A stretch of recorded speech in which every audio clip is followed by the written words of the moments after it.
Ladies, be careful the way you dispose your sanitary pad. This story will discuss how a young man uses sanitary pad for ritual, and check out the outcome of the story. Watch this video to the end. In a small village nestled between rolling hills and dusty roads, lived a young Nigerian man named Chidi. Chidi was born into a poor family, and though his parents worked hard, their earnings barely covered their needs. Chidi, however, was always determined to change his fate. He had heard stories of people who became rich overnight through mysterious means, old rituals, powerful spells, and alliances with unseen forces. One afternoon, as Chidi sat by the fire outside his home, an older man from the village, who was known for his deep knowledge of local traditions and occult practices, approached him. His name was Okoro, and he had been watching Chidi closely for some time. "You have the potential, boy," Okoro said in a low, rasping voice, his eyes glinting with something more than just age. "But you need to understand the ways of power. The rituals that can bring you wealth are not easy, and they require sacrifice." Chidi's heart quickened. He had heard rumors of such things but never dared ask anyone about them. Okoro, however, was offering him a chance. "I will teach you the first step," Okoro continued. "But you must do as I say, no questions asked. The ritual requires that you lose a part of yourself, so you can gain more than you ever dreamed." Chidi was skeptical, but the lure of wealth was powerful. He agreed, eager to finally escape the shackles of poverty. The task Okoro set before him was strange, even by the standard of the village's mystical W. "You must act mad," Okoro explained. "Pretend you are insane. Walk around the village, make strange noises, and do things that will make people believe you have lost your mind. In doing this, you will earn the trust of the spirits who govern wealth, and they will open doors to riches you have never known." Chidi's eyes widened. "What do you mean? Why madness?" Okoro nodded slowly, his face unreadable. "Madness is a gateway. It strips away the person you once were, allowing new energies to take root. The spirits who bestow wealth need to see that you are willing to become someone else. Only then will they help you." Chidi felt a chill run down his spine, but curiosity and ambition pushed him forward. He agreed to perform the ritual, but he had one question that burned in his mind. "How does it work? What is the next step after I act mad?" Okoro's eyes gleamed. "You will pick up sanitary pads, female pads. Yes, I know how strange it sounds. You will collect them, renew your ritual with each one. It's a sacred offering, and in return, the spirits will bless you with the wealth you seek." Confusion clouded Chidi's thoughts, but Okoro's presence was compelling. The promise of money, the allure of a life he had always dreamed of, made him push aside his doubts. "I will do it," Chidi said, almost to himself. And so, with his task set before him, Chidi began his strange journey into madness, not knowing where it would lead. At first, the villagers thought it was just another one of those things that sometimes happen in a place where superstition and reality were often intertwined. But as the days went by, Chidi's behavior became more convincing. He was clearly losing touch with the world around him, speaking to invisible figures, laughing and crying in the same breath. One evening, as Chidi stumbled into the village square, clutching a bundle of torn fabric, a young woman, visibly disturbed, approached him. "Chidi, what are you doing? You look..." Chidi's eyes locked with hers, and for a brief moment, she saw something familiar behind the madness. Something she had known her entire life but couldn't quite place. Then, without a word, Chidi walked away, disappearing into the shadows. The ritual had begun. As days turned into weeks, Chidi's descent into madness deepened. He roamed the village with wild eyes, his actions growing more erratic. He would pace through the market, muttering incomprehensible words to people who turned away, disturbed. In his hands, he would clutch items that had no meaning to anyone else: old rags, empty containers, broken sticks. But Okoro had told him to collect something specific, and Chidi was determined to follow through. It was a peculiar task, one that filled him with a sense of dread each time he ventured out to find his strange offerings, used sanitary pads. The first time it happened, he had come across a pad discarded in the bushes near a well. His fingers had trembled as he picked it up, unsure of the significance, but driven by something deeper than fear, an urgent need to complete the ritual. The scent of the earth, mingled with the unfamiliar smell of the path, seemed to awaken something inside him, a nagging feeling that perhaps this wasn't the path he had imagined. He continued, despite his inner conflict, collecting the parts from various places. At first, it was easy. Women would leave them behind after washing clothes by the river, or they'd be discarded in alleyways after market days. But as Chidi's madness spread, so did the suspicions of the village. Whispers began to follow him wherever he went. People started to avoid him, children no longer laughed when he approached, and elders began to shake their heads, muttering prayers under their breath. One afternoon, as Chidi walked through the village with a bundle of parts in his hands, he heard a voice call out to him. It was Nkechi, the daughter of one of the wealthiest traders in the village. She was always kind to him when they were children, and for a moment, her familiar face brought a strange clarity to his foggy mind. "Chidi, what are you doing?" Nkechi asked, her voice soft but filled with concern. "Why have you become like this? You weren't always like this." Chidi looked at her, his gaze distant. He wanted to speak, to tell her about the ritual, to explain the madness that had consumed him, but the words tangled in his throat. Instead, he simply raised the bundle of parts, holding them up like a strange offering. Nkechi recoiled, her eyes widening in confusion and fear. "Chidi, this isn't you. What are you really doing with this?" She took a cautious step back. Chidi felt the familiar pull of the spirits then, a cold pressure in his chest. The ritual, the sacrifice, it was happening. The parts, the madness, it was all part of something bigger. But his mind faltered for a moment, caught between the pull of the ritual and the memory of who he once was. He took a deep breath and muttered the words that Okoro had taught him. "I am doing this for my future," he said hoarsely, barely recognizing his own voice. Nkechi stood there, frozen for a moment, before she turned and ran, her heart racing. Chidi's eyes followed her retreating figure, a deep sadness washing over him as he felt the distance grow between them. She would never understand. No one would. As the days passed, Chidi's life became a strange balance between the world he once knew and the haunting pull of the ritual. He began to hear voices at night, soft whispers telling him what to do, urging him to take more drastic actions. They promised him the wealth he sought, but at a cost he could not fully comprehend. One evening, as he was walking through the village square, clutching another bundle of parts, Okoro found him. The old man appeared from the shadows, his eyes gleaming with an unsettling light. "You're doing well, Chidi," Okoro said, his voice almost approving. "The spirits are pleased with your progress. But there is one more step before you can claim your reward." Chidi, his mind wanting from the constant madness, looked up at the old man. His voice trembled as he asked, "What is it, Okoro? What more must I do?" Okoro's lips curled into a twisted smile. "You must complete the final act. The spirits require you to offer the parts to them under the full moon. Only then will the wealth you seek come to you. But be warned, there is no turning back."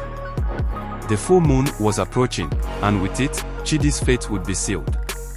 As he prepared for the final part of the ritual, the line between madness and reality blurred even further. The voices grew louder, the pull of the spirit stronger. Would he complete the task and embrace the promise of unimaginable wealth, or would he lose himself completely in the process? In the darkness of the night, as the village lay quiet under the gaze of the rising moon, Chidi knew he was nearing the end of his journey. But where it would lead, he could not yet see. The night of the full moon arrived, casting an eerie glow over the village as Chidi stood at the edge of the forest, his arms trembling as he clutched the bundle of sanitary pads. The whispers had grown louder, more insistent. They surrounded him like a chorus of unseen voices, urging him forward, telling him this was the moment he had been preparing for. But as the moonlight bathed the land, something deep inside Chidi began to stir, a faint echo of his former self, a remnant of who he had been before the madness consumed him. In his hands, the parts felt heavier now, their significance more suffocating than ever. He had been told by Okoro that this was the final step in the ritual, the moment when he would unlock the door to the riches he had longed for. But a gnawing doubt began to creep into his heart. What would he become once the ritual was completed? Was wealth truly worth the price of his soul? The village lay still around him, the air thick with the weight of the full moon. Chidi could feel the spirits watching him, waiting for him to make the final offering. He took a step into the forest, his eyes scanning the darkness ahead. There was a clearing not far from the village, a sacred spot, known only to those who walked the path of the old rituals. As he walked, he could hear his own breath, ragged and shallow. His mind was a blur of conflicting thoughts, memories of his family, his humble beginnings, and the life he had once hoped for. But the deeper he walked into the forest, the clearer the voices became, urging him forward, promising him everything he had ever wanted. "Take it, Chidi," the voices whispered. "You will be rich. No more struggle. No more hunger. No more pain." He reached the clearing and dropped to his knees, the parts clutched in his hands as he began to arrange them in a circle. The moon hung low in the sky, casting a ghostly light on the scene. Chidi's hands trembled as he placed the last pad into position. His heart was pounding in his chest, his eyes wide with the fear of what was about to happen. A gust of wind stirred the trees, and the spirits seemed to descend upon him. The temperature dropped, and Chidi felt the weight of their presence, an invisible force surrounding him. The ground beneath him seemed to pulse with energy, and the air crackled with an unnatural electricity. He could feel the spirits' eyes on him, their expectations pressing down on his shoulders like an unbearable weight. At that moment, Okoro's voice echoed in his mind, sharp and commanding, "Offer the parts to the spirits, Chidi. Complete the ritual, and your reward will be great." With a final, trembling breath, Chidi raised his hands and offered the parts to the night sky, his voice barely a whisper as he spoke the words Okoro had taught him. The ground rumbled beneath him, and for a moment, everything went silent. The world seemed to hold its breath, waiting for something, anything, to happen. But then, a cold wind swept through the clearing, extinguishing the flames of the torches he had lit earlier. The air grew thick with a heavy silence, as if the spirits were watching, waiting for his next move. Chidi felt a chill creep down his spine. Something was wrong. The voices that had once filled his head now fell silent, and in their place, there was a feeling of emptiness, something hollow, cold, and void.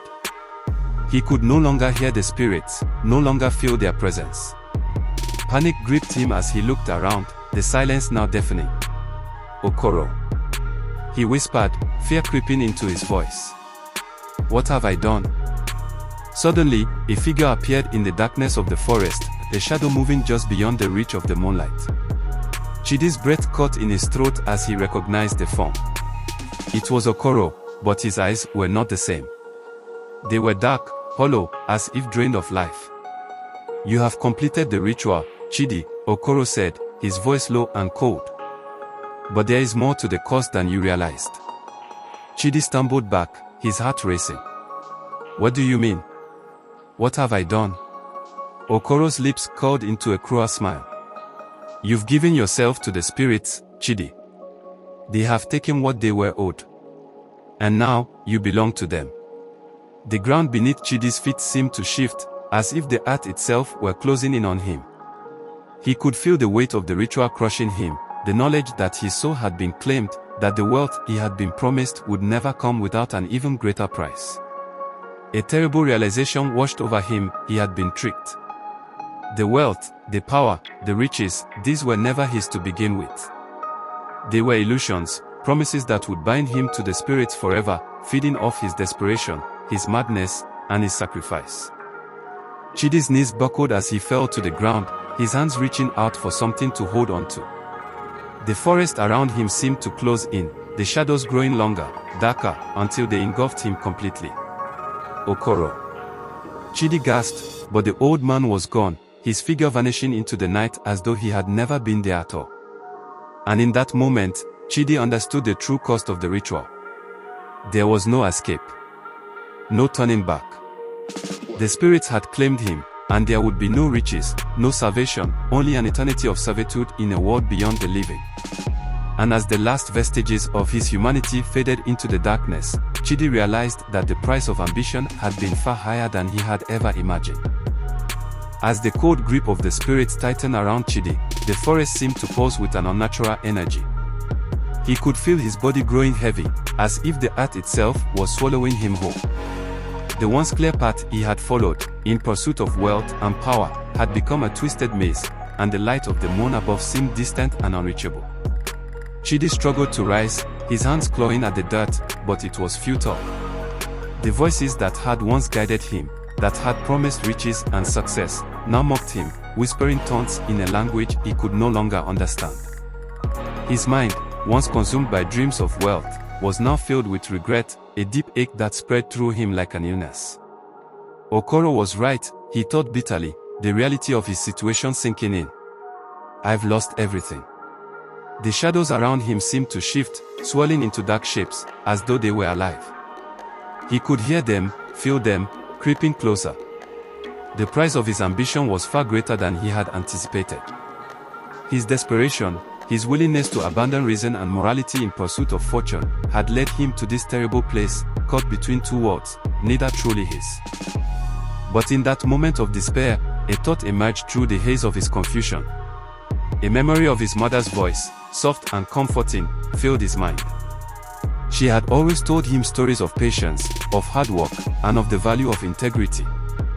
She had warned him against seeking shortcuts, against chasing after things that came at the cost of his soul. Chidi's mind flashed back to his childhood, to the days when he had been content with the simple pleasures of life, helping his father in the fields, learning from his mother, and dreaming of a future shaped by his own efforts. Back then, he had believed that the value of a person was not measured by the riches they amassed, but by their heart and their deeds. But somewhere along the way, greed had clouded his judgment, and the hunger for quick success had led him down a dangerous path. The realization hit him hard: true wealth was never about gold or power, it was about integrity, about the relationships you nurtured, and the peace that came from doing things the right way. Chidi had sold his soul for a promise that was never meant to be kept. He had forgotten that no amount of money or success was worth the cost of his identity, his values, or the love of those who truly mattered. The darkness around him began to recede as Chidi finally let go of his desperation. He closed his eyes and, with the last strength he had left, whispered the words his mother had once taught him, words of humility, gratitude, and forgiveness. And in that moment, something extraordinary happened. The spirits, the shadows that had once haunted him, seemed to pause. There was a stillness, a quiet that lingered in the air. For the first time in what felt like an eternity, Chidi felt the weight of the world lift from his shoulders. The shadows began to fade, as though they had been banished by the simple power of his realization. With a final, exhausted breath, Chidi opened his eyes. The forest was still, the moonlight warm and familiar. He had been freed, not by the spirits, but by his own understanding. He had learned the most painful yet profound lesson of all. We have gotten to the end of this story. If you find this video interesting, like and subscribe, or you won't see me again.